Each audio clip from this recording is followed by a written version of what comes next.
Hello everyone, I'm Jade. What we're talking about today is phrases you can use when you need to talk about an article, a report, or maybe it could be a book or something like that in a university context, but maybe also as well in a meeting. You might need to say something about some literature you're supposed to read before that meeting.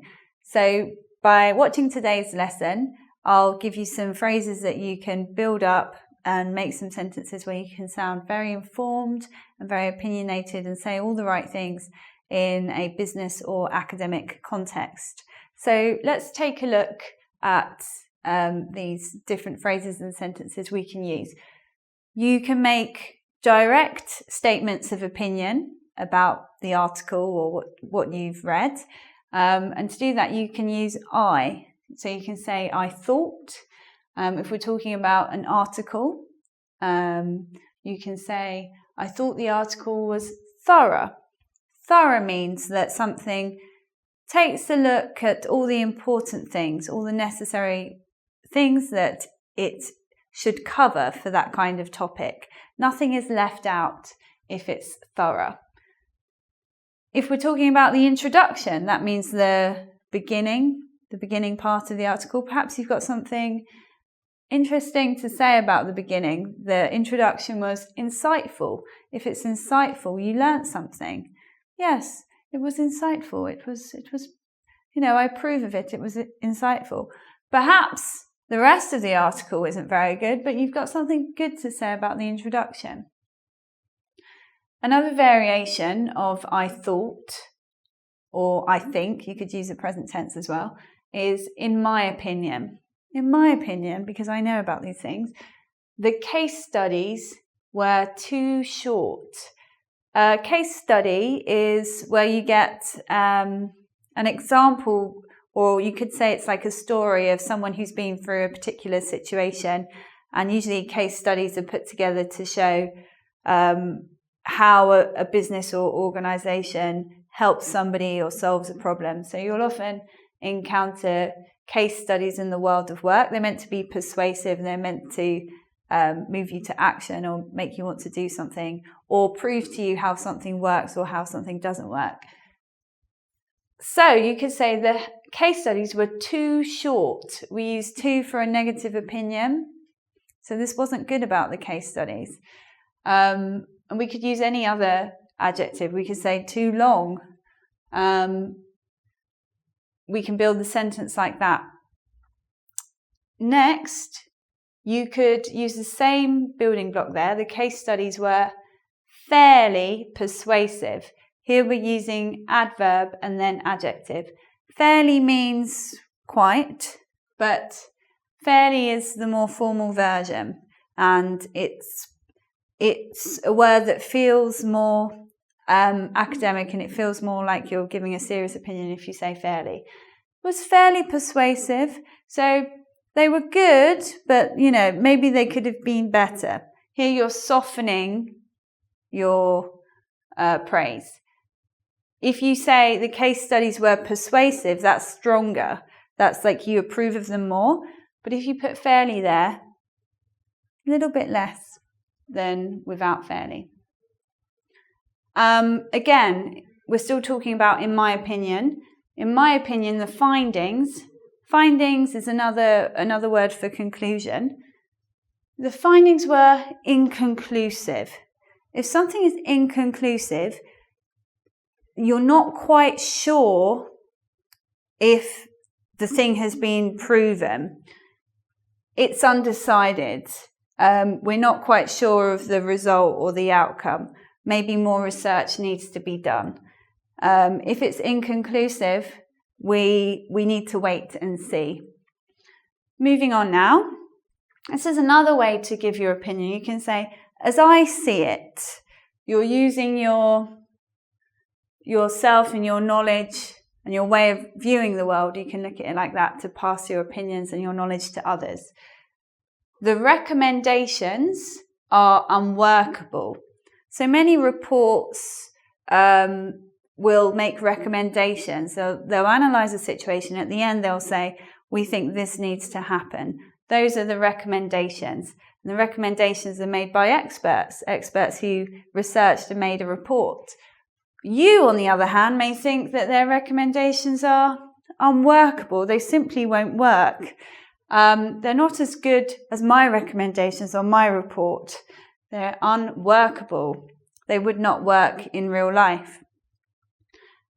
And you could say as well, as I see it, the report is first rate. That's quite a formal way of saying excellent. It can't be better. It's excellent research and very well done. It's first rate. Let's have a look at some verbs we can use when talking about these articles, reports, that kind of thing now. So here are some different verbs that we can use. As I mentioned, some reports, well, most reports, I suppose, are written for a purpose. They want to propose something happens. They've got a particular agenda and a particular reason for writing the report, and they want to show that. So you can use these verbs to describe that. You can say the verb argues that. The verb? Why did I say verb? I think I said verb. I mean, the report argues that. The report proposes that, or the report advocates that. They have related meanings. Argue is like a strong way of saying they want something to happen. The report argues that traffic should not be allowed in central London after 9 p.m. I mean, that's quite a strong argument, but it just came to my head. To propose something is more like a recommendation. It's saying that this would be a good idea. The report proposes that children should not eat junk food. It's a good proposal, isn't it?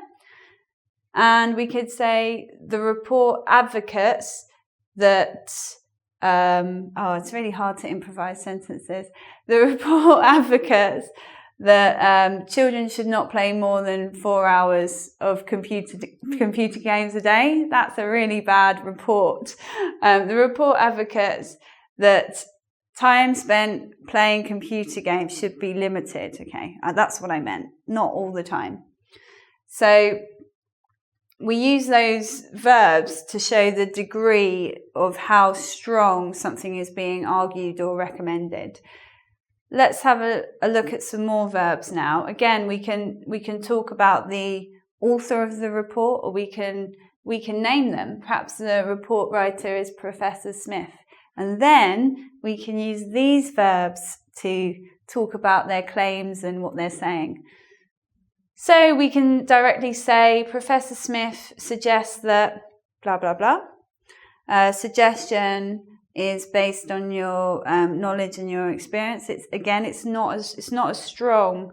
It's not as strong as a recommendation, but it's related. Professor Smith recommends that. Professor Smith recommends that students do extra homework at the weekends in his report. And if you just want to say what was said, you can use states. This is quite a formal verb which sounds good when you're talking about written text. Professor Smith states that improvising sentences. I don't like doing it. Professor Smith states that the English language is the best language in the world. So you can say anything there in the present simple when you're using states. And also because people who write reports are like authorities and they know about things, they're very clever people, they can give us advice. So we can say advises. Professor Smith advises that teachers should not improvise sentences in lessons. Ooh. Useful phrases for suggesting improvements. A lot of the time when we're talking about somebody else's work, we need to be careful about the way we give our opinions, because we could upset other people, and they might think that we're like a really annoying person, or a stronger word you could use. So we need to watch our language. It's important to get it right so that you don't, I keep saying that. Anyway, you can say this: I would have expected to see. I wouldn't necessarily say that directly to the person who wrote the report or article, but if you're just talking generally among classmates or something, or colleagues or other people who've also read the report, you can make this statement with I and be direct and give your opinion. But as I said, if the person who actually wrote the report is there, it could feel like you're challenging them.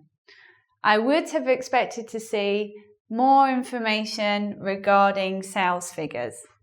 I would have expected, it's like you're making a recommendation there, how it could be better. This report was not as good because it did not do this. It did not have this information. I would have expected to see more commentary on improvising. I would have expected to see more commentary on the sales figures for London stores. Okay. And again, I would have expected to see additional data on purchases over Christmas time. So these are direct opinions. The positive thing about giving direct opinions is you're putting your own subjectivity in there. That's your voice with the I, and it sounds like you're confident enough to say something about it. The negative thing about it is that it can be very, very strong. So how do we avoid coming across as somebody who is like just throwing around their opinions? Well, if you need or wish to do that, you can distance your sentences by taking your subjectivity out of it. We're not using I anymore. You make the subject of the sentence the report or the article, whatever. That way you can give your opinions indirectly. The report could be improved by including interviews with experts. The report could be improved by proposing solutions to the problem. I didn't put a full stop there. It's very naughty of me. Needs a full stop. A proposal, again, is like a suggestion. The report could be improved by providing recommendations. These are all different ways to improve that report, because you're showing that from your reading experience that not only have you taken in all the information, but you've analysed it, and you're now able to say, well, actually, if that were my report, it would be better because these things would be in it. That makes you sound really clever. So, what to take away from today's lesson?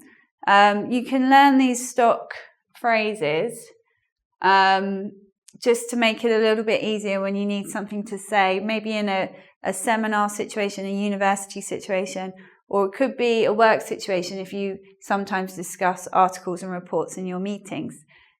So, yes, from this, what you do now is you go to the Ingvid website and you do the quiz there, and then that will teach you so much more about this kind of stuff. You'll be really, really clever, and I really think you should do that. That would be good for you. And before you go there, though, it's really necessary, important that you subscribe to my channel here, my Ingvid channel, because I'd like you to come back and watch more of my videos. So yeah, I'm finished now. So yeah, please come back and see me soon. Bye.